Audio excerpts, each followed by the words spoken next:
Everyone knows Einstein was very smart. He was smart enough that his mind could work faster than 1,000 scientists combined. Einstein worked on things that we never even thought of or could understand. He then made those things easier for everyone. Einstein was a physicist who shocked everyone when he released the theory of special relativity, E is equal to mc squared 2, and the photoelectric laws. Because of this, he won the Nobel Prize. Because of how well he could think and understand things, many people think that Einstein had a brain that was very different from the brains of normal people. Einstein also knew this, which is why he didn't want his body to be studied after he died. Instead, he had told them to burn his body. The thing Einstein was afraid of did happen, though.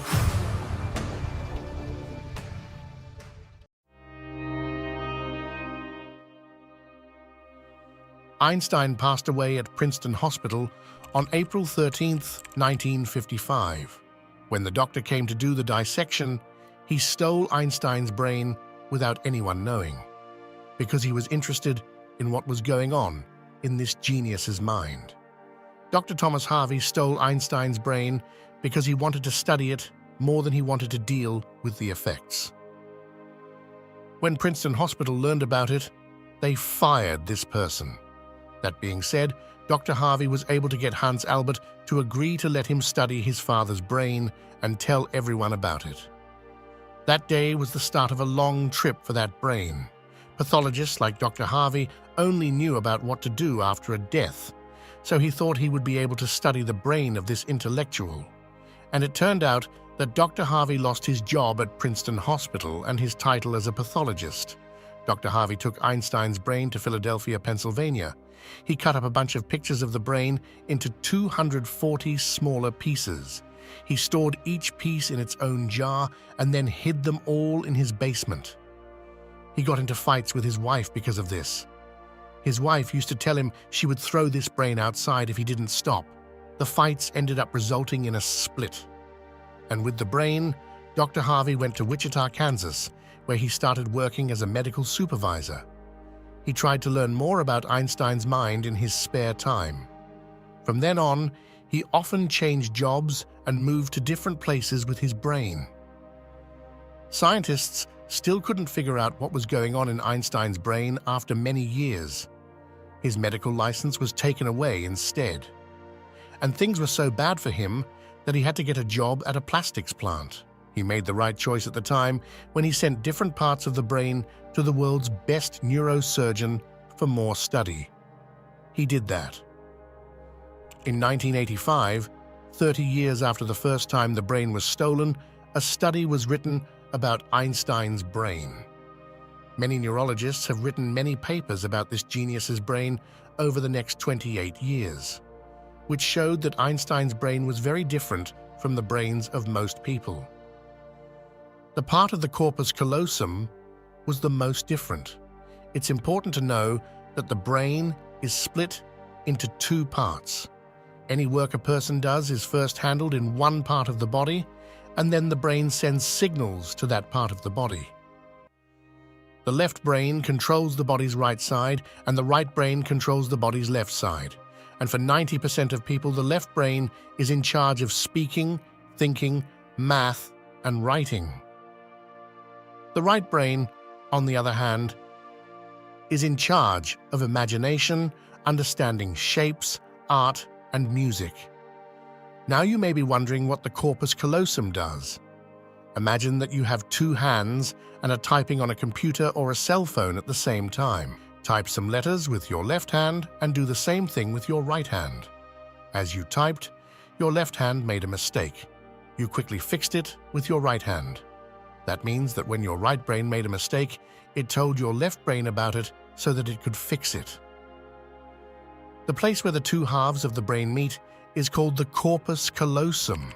Einstein's corpus callosum was also bigger than most people's, so there was a strong link between his left and right brains. Einstein was able to imagine difficult events and problems because of this.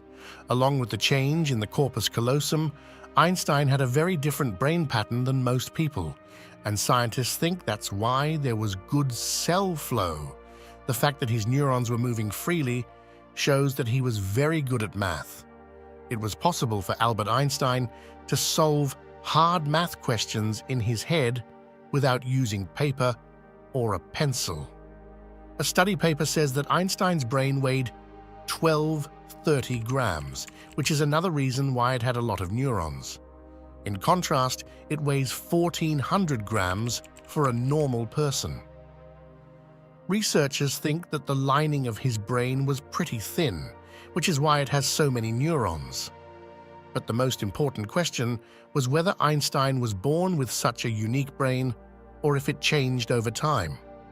After studying, it was found that when Einstein was born, he did not begin talking until he was 5 years old. At first, he didn't want to communicate much, and he was constantly lost in his own thoughts.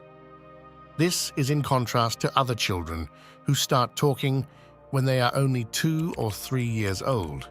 He had a diminished capacity for remembering things.